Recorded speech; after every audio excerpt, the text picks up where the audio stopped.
एक बार की बात है, एक गांव में किसी घर में दो जुड़वा भूतिया बच्चों का जन्म हुआ। वे बच्चे एक बहुत भयानक काली शक्ति का प्रतीक थे।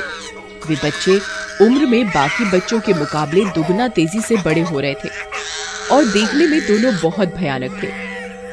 बहुत ही जल्द वे दोनों चलने फिरने लगते हैं। हाय, मैं क्या सोच रहा हूँ, अब हम इतने बड़े तो हो ही गए हैं कि अकेले घूमने फिरने जा सकें। सही बात है भाई, कब तक हम लोग घर में छुप के बैठेंगे? इतने बलशाली और शक्तिशाली होने के बाद भी हम घर में छुपे रहें तो क्या फायदा हमारी जन्म शक्ति का? फिर दोनों भूतिया बच्चे गांव के बाहर घूमने निकल पड़ते हैं। रास्ते में बात करते करते दोनों की बहस छिड़ जाती है। मैं तेरे से ज्यादा शक्तिशाली हूँ। देख विश्वाल, मेरी शक्ति का अंदाजा भी नहीं है तुझे। रुक, अभी दिखाता हूँ। फिर किल्विश अपनी काली शक्तियों वाले नाखूनों को एक पेड़ की तरफ करता है। उसके नुकीले नाखूनों से काली शक्तियां निकलने लगती हैं और कुछ ही पलों में वो विशाल पेड़ जड़ से उखड़कर जमीन में जा गिरता है। फिर वो अपनी शक्तियों से पेड़ की सारी टहनियां तोड़ तोड़ कर गिराने लगता है। देख कितना ताकतवर हूँ मैं। विशाल पेड़ भी मेरे सामने नहीं टिक पाया।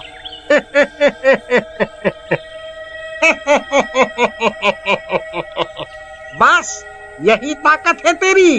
रुक, अब तू मेरी शक्तियां भी देख। विशपाल सामने देखने लगता है। तभी वहां से एक कार आ रही होती है। विशपाल उस कार के सामने जाकर खड़ा हो जाता है और अपने हाथों से काली शक्तियां निकालने लगता है और उस कार को वहीं रोक देता है। फिर विशपाल अपना हाथ थोड़ा ऊपर करता है और कार हवा में लटक जाती है।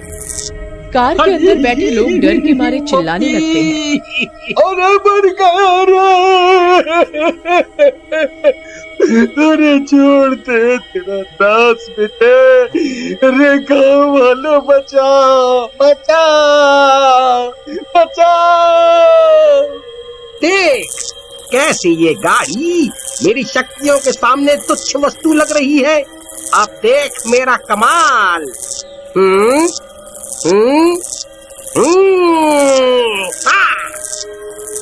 फिर विशपाल जैसे जैसे अपने हाथ को ऊपर नीचे करता है, वैसे वैसे गाड़ी भी हवा में ऊपर नीचे आगे पीछे होने लगती है। फिर एकाएक विशपाल अपना हाथ पलट देता है और साथ ही साथ शक्तियों के प्रभाव से वो गाड़ी भी हवा में उलट जाती है। अरे बचाओ, इन भूतिया बच्चों से कोई है? हे भगवान, कौन से कर्म बुरे करे थे मैंने जो ऐसी जगह फंस गया? कोई है? अरे बचाओ, इन्होंने तो हमें हवा में उल्टा लटका दिया। और साथ ही साथ शक्तियों के प्रभाव से वो गाड़ी भी हवा में उल्टी हो जाती है। उनकी चीखें सुनकर उन भूतिया बच्चों को मजा आ रहा था। फिर वे दोनों अपनी अपनी शक्तियों को एक साथ मिलाते हैं और उस जगह को एक भयानक गुफा बना देते हैं जहाँ कंकाल की हड्डियां पड़ी होती हैं। अब ये आदमी हम दोनों का भोजन बनेगा। फिर किल्विश और विशपाल उस कार में से आदमी को बाहर निकालते हैं और गुफा के अंदर ही उल्टा लटका देते हैं। नहीं, मुझे जाने दो, प्लीज प्लीज मुझे बख्श दो। वे दोनों जोर जोर से हंसने लगते हैं और वहां से गायब हो जाते हैं। जैसे जैसे वो दोनों जुड़वा भूतिया बच्चे बड़े होते हैं, उनकी काली शक्तियां बढ़ती जाती हैं। किल्विश और विशपाल अपनी शक्तियों से पूरे गांव को परेशान करने लगते हैं और आतंक मचा देते हैं। वो अपनी शक्तियों से गांव में तहस नहस मचाने लगते हैं। अरे भाइयों, इन भूतिया बच्चों के साथ रहना तो मुश्किल हो गया है। हम सब की जान खतरे में है। बात तो सही है भाई, पर जाएं भी तो कहाँ जाएं? भूतिया बच्चे गांव वालों को अपने नौकरों की तरह काम करवाते और कुछ गलती होने पर बेरहमी से सजा देते, उन्हें मारते पीटते। उसी गांव में एक वासु नाम का साहूकार रहता था। अरे, कल उन भूतों के बीच मुझे बुलाया जाएगा हाजिरी देने के लिए। जी कुछ तो करना पड़ेगा। मैं आपकी जिंदगी जानते बूझते खतरे में नहीं डाल सकती। या तो आप अपनी जगह मुझे जाने दो।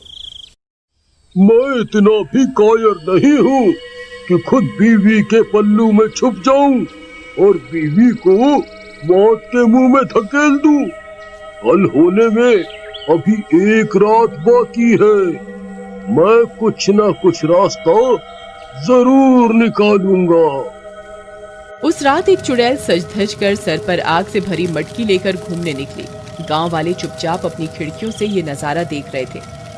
7 समंदर पार मैं तेरे पीछे पीछे आ गई, मैं तेरे पीछे पीछे आ गई। वो चुड़ैल आग से भरी मटकी किल्विश और विशपाल के घर के बाहर रख देती है और वहां नाचने लगती है। अरे ये शोर कैसा आ रहा है? इस गांव में किसकी इतनी हिम्मत है जो हमारे नियमों के खिलाफ जा सके? क्या उनमें हमारा खौफ नहीं? गुस्से में आग बबूले किल्विश विशपाल शोर सुनकर बाहर आते हैं, पर बाहर आते ही उनके हाव भाव बदल जाते हैं। अरे ये कौन है? कितना सुंदर नाच रही है। वाह, कितनी सुंदर चुड़ैल है ये। मेरा तो दिल आ गया इस पे। वह शक्तिशाली और ये चुड़ैल कुमारी। वाह, हमारी जोड़ी तो राम मिलाई हो गई। इधर चुड़ैल को देखकर विशपाल के दिल के तार भी बजने लगते हैं।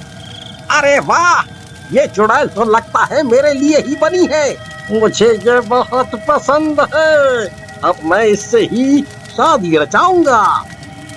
दोनों चुड़ैल की तरफ अपने कदम आगे बढ़ाने लगते हैं, पर ये क्या? एक दूसरे को आगे बढ़ता देख वे दोनों आग बबूला हो जाते हैं। अरे तू क्यों आगे आ रहा है? ये तेरी भाभी है। अबे जा, भाभी बनेगी तेरी।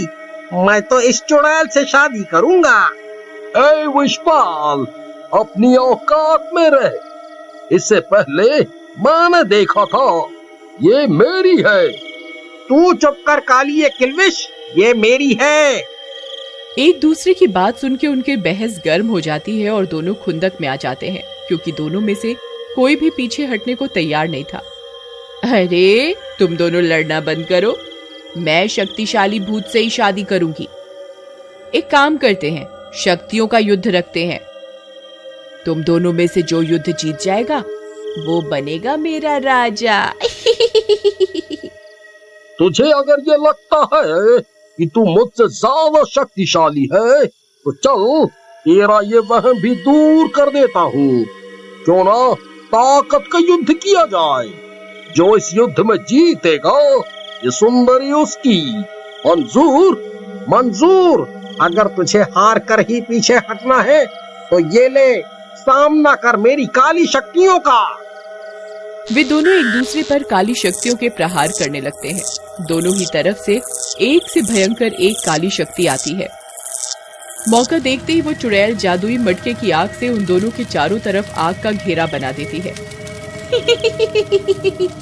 अरे तुम दोनों तो मेरे जाल में फंस गए। ये क्या बदतमीजी है?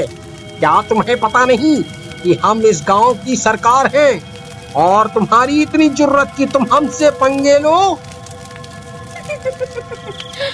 अरे तुम दोनों काली शक्तियों के स्वामी हो, पर दिमाग से बिल्कुल पैदल। अब देखो मैं तुम्हें कैसे सबक सिखाती हूँ।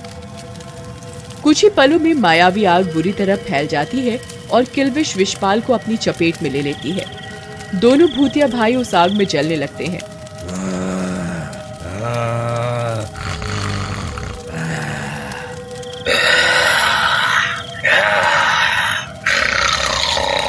मुझे बाहर जाना है।